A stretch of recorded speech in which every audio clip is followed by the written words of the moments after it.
Hello friends, अब आपके सामने एक क्वेश्चन है। ये कहता है A B C D is a trapezium. Trapezium समझते हैं आप लोग, जिनकी जैसे यहाँ पे आपका ये साइड दिख रही है और ये पैरेलल होती है। कोई दो साइड होती हैं, ये नॉन पैरेलल साइड है ये वाली, लेकिन ये दोनों साइडें क्या हैं, पैरेलल हैं इसकी, तो इसलिए ट्रेपीजियम है।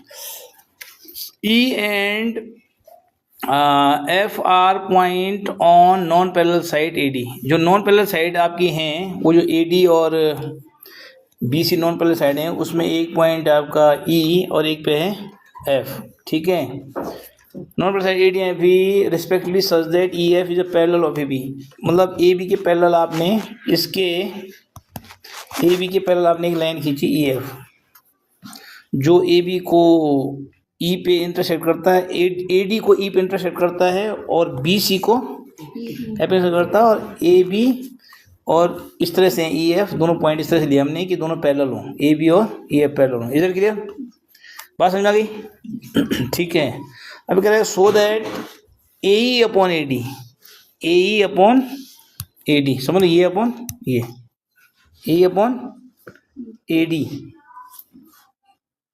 Is equal to B F upon F C, B F upon F C. ये प्रूव करना बेटा हमने, ये अपॉन ये इज इक्वल टू ये अपॉन ये हमें प्रूव करना है। तो जाहिर सी बात, पहले मोटी मोटी बात देख लीजिए। जब ये और ये पैरेलल थे और ये दोनों पैरेलल हैं, तो ये तीनों पैरेलल होंगे, नहीं हो जाएंगे, है कि नहीं? मैं शुरू में कहा उसने कि ए बी और डी सी पैरेलल है। ये शुरू में क्या उसने, देखो शुरू में देखो ये आप क्या रखा है, क्या रखा है ना, कि ए बी और डी सी क्या हैं। फिर कह रहा है ई और एफ इस तरह से हैं कि वो ए बी के पैरेलल हैं।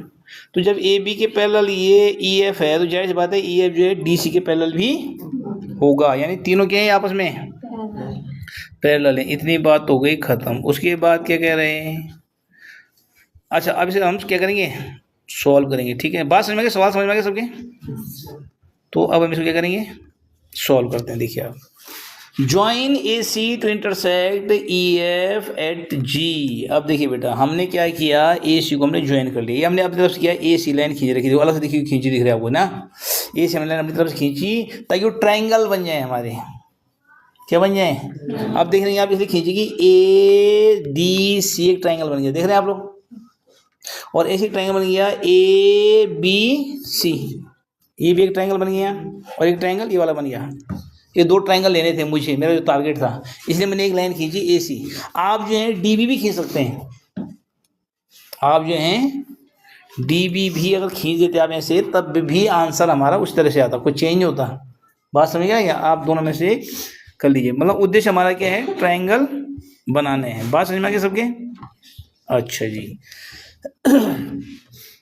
तो आपने इस तरह से ये जी पे काटते हैं, मैं इसका नाम लिखना उस समय, ये जी है, ये क्या पॉइंट जी। तो ये लिखा join A C to intersect E F at G. जो ई एफ को कहाँ कर रहा है, इंटरसेक्ट किया इसने, जी पे इंटरसेक्ट किया, लिखा मैंने यहाँ पे। उसके बाद आपका A B parallel to D C, A B parallel to D C, ये गिवन है।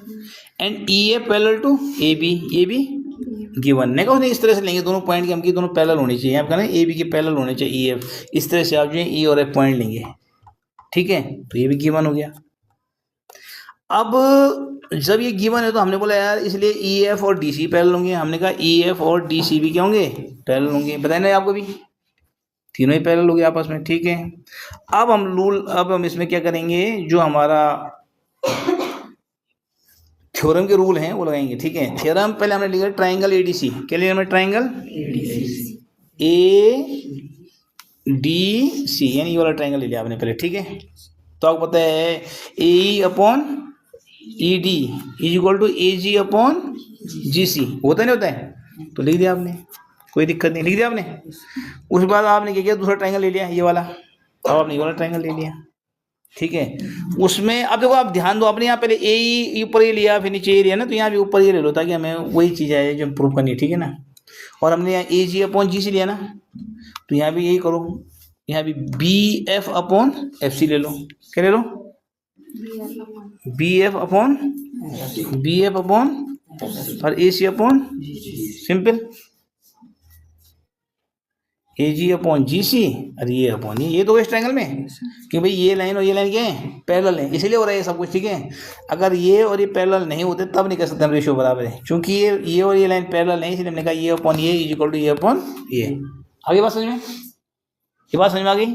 और यहाँ हमने चूंकि इसमें हमने कहा ये और ये लाइन पैरेलल थी, इसलिए हमने कहा ये अपॉन ये इज इक्वल टू ये अपॉन ये। बात समझ में आ गई। तो ये अब ये पहला हो गया, ये सेकंड हो गया। अब दोनों में देखिए आप जो हैं ए जी अपॉन जी सी यहाँ भी है, ए जी अपॉन जी सी, यानी ये इसके बराबर है, ये इसके बराबर, इसलिए ये वाला इसके बराबर होगा नहीं होगा, तो ये लिख देना है। और ये हमें क्या करना था, प्रूव करना था, हैंस प्रूव लिख दीजिएगा। Is it clear.